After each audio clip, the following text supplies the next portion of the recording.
Hello, dear students. As we discuss the topic secondary growth. Today we will discuss about secondary growth. Definition: what is secondary growth? Increase in diameter of stem is called secondary growth. Dear students, जॾहिं plant जे stem जो diameter increase थींदो आहे त असीं उन process खे चवंदा आहियूं secondary growth. सेकेंडरी ग्रोथ में ॿ इंपॉर्टेंट टिश्यूज़ असां पढ़ंदासीं, हिकिड़ो वस्कुलर कैम्बियम ऐं ॿियो कार कैम्बियम। जी हिन लाइन में लिखियल आहे the secondary growth starts when the vascular cambium cell starts dividing. हाणे डियर स्टूडेंट्स तव्हां डायग्राम ते ध्यानु ॾियो। हीअ जेका डायग्राम तव्हांखे नज़र अची रही आहे, हिन डायग्राम में असां प्लांट जे स्टेम जी एनाटॉमी शो कई आहे। सब खां मथां डियर स्टूडेंट्स हे जेको तव्हांखे लेयर नज़र अची रहियो आहे हीअ आहे एपिडर्मिस।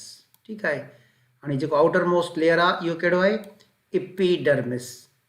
ऐं अंदरि तव्हांखे कुझु राउंड स्ट्रक्चर्स नज़र अची रहिया आहिनि। डियर स्टूडेंट्स हे जेके राउंड स्ट्रक्चर्स आहिनि इहे आहिनि वस्कुलर बंडल्स। वस्कुलर बंडल, इहा आहे हिकिड़ो वस्कुलर बंडल। डियर स्टूडेंट हीअ आहे सेकेंड वस्कुलर बंडल, हीअ आहे थर्ड वस्कुलर बंडल ऐं हीअ आहे फोर्थ वस्कुलर बंडल। हाणे यादि करे छॾियो, वस्कुलर बंडल में ॿ टिश्यूज़ हूंदा आहिनि, ज़ाइलम ऐं फिलोइम। हाणे मां हिते लिखां थो x, x stands for xylem, ऐं मां हिते लिखां थो पी, पी स्टैंड्स फॉर फिलोइम। त डियर स्टूडेंट्स हर वस्कुलर बंडल में हेठें पासे खां ज़ाइलम हूंदो आहे, मथे पासे खां फिलोइम हूंदो आहे। साॻे नमूने हिते असां लिखंदासीं ज़ाइलम ऐं वरी हिते असीं लिखंदासीं फिलोइम, ऐं साॻे नमूने वरी हिते असां लिखंदासीं ज़ाइलम अंदरे पासे खां ऐं मथे पासे खां फिलोइम, ऐं साॻे नमूने डियर स्टूडेंट्स हिते बि अंदरे पासे खां लिखंदासीं ज़ाइलम ऐं मथे पासे खां लिखंदासीं phloem. So each vascular bundle is combination of xylem ऐं फिलोइम। विच में तव्हांखे हिकिड़ी ब्लैक लाइन नज़र ईंदी ज़ाइलम ऐं फिलोइम जे विच में हिकिड़ो स्ट्रिप नज़र ईंदो। डियर स्टूडेंट्स हे जेको तव्हांखे स्ट्रिप नज़र अची रहियो आहे ज़ाइलम ऐं फिलोइम जे विच में, इहो आहे वस्कुलर कैम्बियम। वस्कुलर कैम्बियम उहो टिश्यू आहे जेको सेकेंडरी ग्रोथ कराईंदो आहे। जीअं मां हीअ लाइन पढ़ी, the secondary growth starts when the vascular cambium cells start dividing.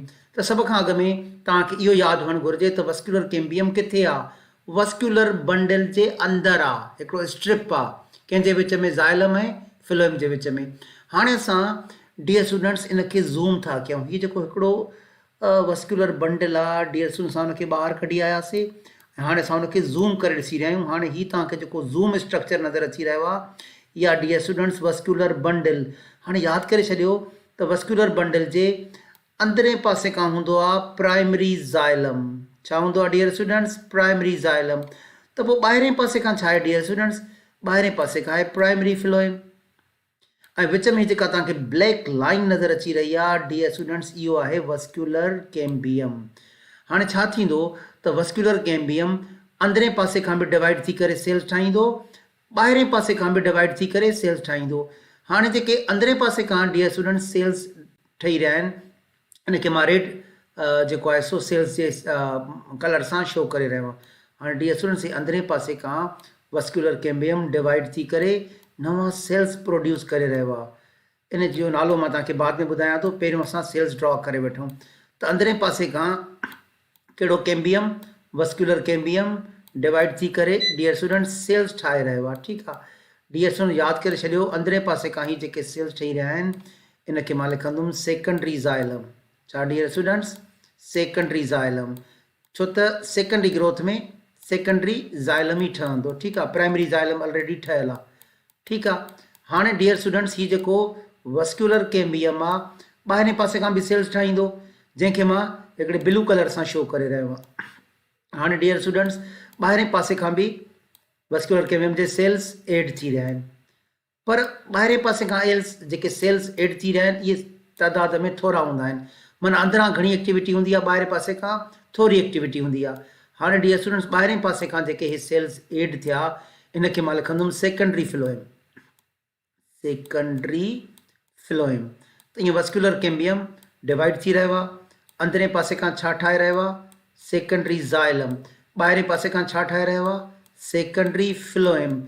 ऐं जीअं जीअं डियर स्टूडेंट्स ही लेयर डिपॉज़िट थींदा वेंदा त जीअं त अंदरे पासे खां वधीक सेल्स एड थी रहिया आहिनि त अंदरां प्रेशर ईंदो कंहिं ते उहो हिन सेकेंडरी फ्लोएम ते ऐं हीअं डायामीटर में प्लांट अॻिते वधंदो, डायामीटर इंक्रीज़ थींदो ऐं डियर स्टूडेंट्स प्रेशर अची वेंदो एपिडर्मिस ते। प्रेशर कंहिं ते ईंदो? एपिडर्मिस ते। त हाणे नेक्स्ट लाइन असां डियर स्टूडेंट्स पढ़ंदासीं त अॻिते छा आहे लिखियल आहे the vascular cambium cells divide and produce secondary phloem to the outside of the stem and secondary xylem inside जेको मां ऑलरेडी ठाहे चुको आहियां त डियर स्टूडेंट्स अंदरे पासे खां सेकेंडरी ज़ाइलम ठही रहियो आहे ऐं अंदरे पासे खां सेल्स वधीक एड थी रहिया आहिनि ऐं यादि रखंदा ॿाहिरें पासे खां सेल्स घटि एड थी रहिया आहिनि त हितां जेको प्रेशर आहे उहो वधंदो, कंहिं ते वधंदो? फ्लोएम ते। ऐं फ्लोएम ॿाहिरीं तरफ़ ईंदो कंहिंखे हिट कंदो? एपिडर्मिस खे। त डियर स्टूडेंट्स एपिडर्मिस रप्चर थी वेंदी। This leads to increase in diameter of stem। ठीकु आहे, डायमीटर वधी रहियो आहे ऐं कंहिं ते प्रेशर अप्लाई थी रहियो आहे? एपिडर्मिस ते। डियर स्टूडेंट्स एपिडर्मिस रप्चर थी वेंदी ऐं उनखे रिप्लेस कंदो कार्क कैम्बियम। हाणे असां थोरो अॻिते था वधूं ऐं कार्क कैम्बियम खे बि असीं डिस्कस कंदासीं। डियर स्टूडेंट्स जीअं मां तव्हांखे चयो त अंदरे पासे खां जॾहिं प्रेशर ईंदो एपिडर्मिस ते त एपिडर्मिस रप्चर थी वेंदी। हाणे जीअं हिते लिखियल आहे the continuous secondary growth causes rupturing of protective layer और एपिडर्मिस। त डियर स्टूडेंट्स हिते ॾिसो ये जेको आउटर मोस्ट लेयर आहे एपिडर्मिस इहो रप्चर थी वियो ऐं जिते डियर स्टूडेंट्स फर्ज़ कयो हितां हीअं हे रप्चर थी वियो एपिडर्मिस त उते कुझु सेल्स हुनखे रिप्लेस कंदा। डियर स्टूडेंट्स जेके सेल्स हुनखे रिप्लेस कंदा उहे हूंदा कार्क सेल, इहो हूंदो कार्क कैम्बियम। इहो बि सेकेंडरी ग्रोथ में हिसो वठंदड़ हिकिड़ो टिश्यू आहे। नेक्स्ट लाइन में लिखियल आहे कार्क कैम्बियम रिप्लेसिस रप्चर्ड एपिडर्मिस। त जितां जितां एपिडर्मिस रप्चर थींदी वेंदी उते कार्क सेल्स उनखे रिप्लेस कंदा ऐं डियर स्टूडेंट्स हिकिड़ो लेयर ठाहींदा पेरीडर्म।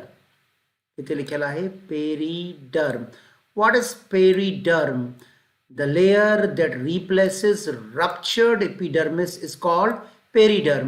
हाणे डियर स्टूडेंट्स यादि रखंदा त पेरीडर्म हक़ीक़त में टिनि लेयर्स ते मुश्तमिल आहे। Periderm is composed of following 3 layers. ॾिसूं कहिड़ा कहिड़ा? कार्क जंहिंखे असीं चऊं था फेलिम, कार्क कैम्बियम जंहिंखे असीं चऊं था फेलोजिन ऐं सभ खां हेठां हूंदो फेलोडर्म जंहिंखे असां सेकेंडरी कॉर्टेक्स बि चवंदा आहियूं। कीअं?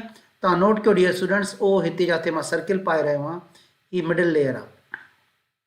इते dear students cork cambium develop थींदो, कार्क जा सेल्स डेवलप थींदा ऐं इनखे चइबो आहे फेलोजिन। छा चइबो आहे? फेलोजिन। हाणे फेलोजिन कार्क कैम्बियम आहे। डियर स्टूडेंट्स हे कार्क कैम्बियम हिकिड़ो लेयर हीअं मथे पासे खां डिपॉज़िट कराईंदो ऐं ॿियो लेयर हीअं हेठे पासे खां डिपॉज़िट कराईंदो। त मथे पासे खां जेको सेल्स डिपॉज़िट थींदा उन लेयर खे चइबो आहे फेलिम जंहिंखे असां कार्क था चऊं ऐं डियर स्टूडेंट हे डेड सेल्स जो लेयर हूंदो। छा जो लेयर हूंदो? डेड सेल्स जो लेयर हूंदो। पर अंदरे पासे खां जेके सेल्स डिपॉज़िट थींदा उहे लिविंग हूंदा, ही वारा जेके मां सर्किल करे रहियो आहियां। ऐं डियर स्टूडेंट अंदरे पासे खां जेको लेयर डिपॉज़िट थींदो उनखे चइबो फेलोडर्म और सेकेंडरी कॉर्टेक्स। हिते लिविंग सेल्स हूंदा पेरेंकाइमा। हेठां लिखियल आहे the structure of periderm showing 3 layers. कहिड़ा कहिड़ा? विच में फेलोजिन, मथां फेलिम ऐं हेठां सेकेंडरी कॉर्टेक्स जेको लिविंग हूंदो पेरेंकाइमा सेल्स जो। हिननि टिनी लेयर्स खे असां मिलाए करे छा चवंदासीं? पेरीडर्म। हाणे नेक्स्ट स्लाइड ते हिकिड़ी मां डायग्राम ॾिनी आहे, उहो तव्हांजे सम अकेडमी जे बुक में इहा ऐं मां सम अकेडमी जे बुक मां ई पढ़ाए रहियो आहियां। बार्क छा आहे? ठीकु आहे, काफ़ी स्टूडेंट सवाल बि पुछंदा आहिनि। डियर स्टूडेंट सेकेंडरी फ्लोएम ऐं पेरीडर्म ॿिन्ही खे मिलाए करे बार्क चइबो आहे। हाणे असां बार्क खे डिस्कस कंदासीं डायग्राम ते। अच्छा डियर स्टूडेंट्स असीं डिस्कस पिया कयूं बार्क खे। What is bark? मूं चयो सेकेंडरी फ्लोएम ऐं पेरीडर्म ॿिन्ही खे मिलाए करे असीं छा था चऊं? बार्क। तव्हां डियर स्टूडेंट हिते ॾिसो हीअ जेको लेयर आहे हीअ आहे सेकेंडरी फ्लोएम ऐं उनखां पोइ आहे लेयर ऑफ पेरीडर्म। इन ॿिन्ही खे मिलाए करे छा चयो वियो आहे? बार्क।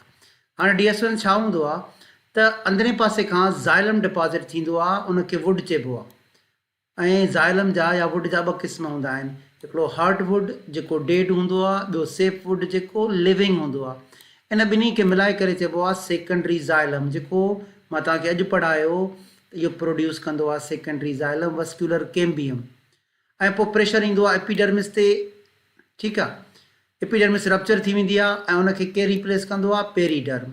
ऐं पेरीडर्म जा 3 लेयर्स, हिकु भेरो वरी पढ़ो, फेलोजिन। फेलोजिन डियर स्टूडेंट्स छा आहे, हिकिड़ो मेरिस्टेमेटिक सेल्स जो लेयर आहे, meristem that give rise to periderm. ठीकु आहे। हाणे पेरीडर्म में 3 लेयर्स आहिनि, ठीकु आहे, जेके मां ॿुधाया तव्हांखे। Phellem cork, protective tissue on the outside.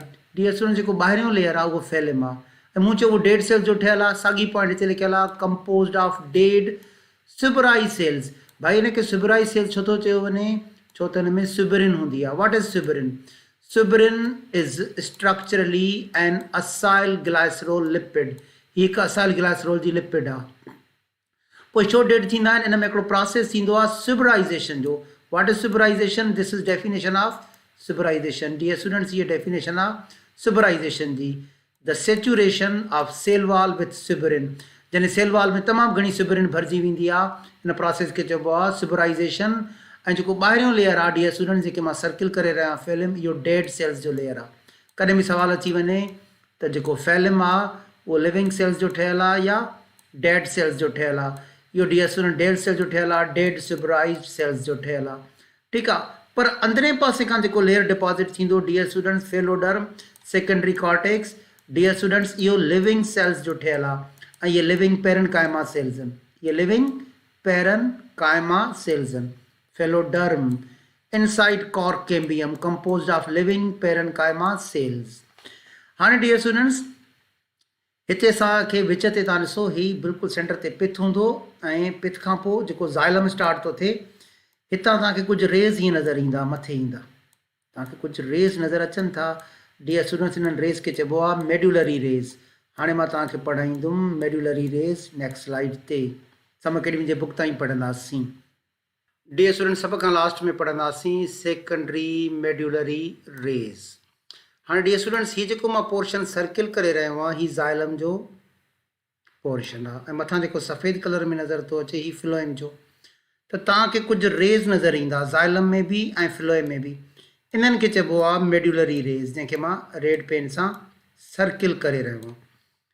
New rays are continuously produced in secondary xylem and secondary phloem. हिते तव्हांखे फ़र्ज़ु कयो मां रेड ड्रॉ करे रहियो आहियां, ही सेकेंडरी फ्लोएम में आहे ऐं अंदरि सेकेंडरी ज़ाइलम में आहे। These rays are called secondary medullary rays. हाँ dear students, secondary medullary rays जिन सेल्स मां प्रोड्यूस थींदियूं आहिनि उनखे चइबो आहे रे इनिशियल सेल्स, जंहिंखे मां सर्किल करे रहियो आहियां। Secondary medullary rays are produced by ray initial cells. इहे कहिड़ा सेल्स आहिनि? Parenchymatous cells that divide to form secondary rays in both secondary xylem and secondary phloem. Dear students, ही definition of medullary ray जी, they are composed of radiating bands of parenchymatous cells. ॾिसो कीअं, हाणे तव्हांखे ही हिकिड़ो नज़र थो अचे वस्क्यूलर बंडल, ही डियर स्टूडेंट्स ॿियो वस्क्यूलर बंडल, ही टियों vascular bundle and dear student ही चौथों वस्क्यूलर बंडल। हाँ विच में हिकिड़ी तव्हांखे ब्लैक लाइन नज़र थी अचे। डियर स्टूडेंट्स, इहो वस्क्यूलर कैम्बियम आहे, पर इहो वस्क्यूलर बंडल जे अंदरि आहे।